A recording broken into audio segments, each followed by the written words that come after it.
Sinabihan na raw na huwag humarurot pero hindi pa rin nakinig ang isang kaskaserong jeepney driver sa Cavite. Ang ending, nabangga sila at tumagilid ang jeep. Yan iba pa sa kalsada o aksidente sa kalsada sa Frontline Report ni Gary De Leon.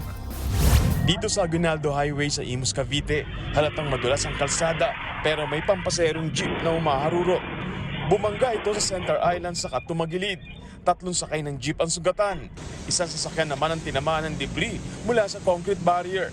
Ayon sa mga pasahero ng jeep, kaskasero raw ang driver. Sinita pangaraw nila ito pero umarurot pa rin. Nauwi naman yan sa areglo. Sa Baguio City, basag ang windshield ng bus na yan. Sumalpok ito sa motorsiklo. Nakaladkad pa ang rider. Dead on arrival siya sa ospital. Base sa investigasyon, lumipat ng linya ang motor kaya nakasalubong nito ang bus. Sa kabila niyan, ididimanda raw ng pamilya ng rider ang bus driver.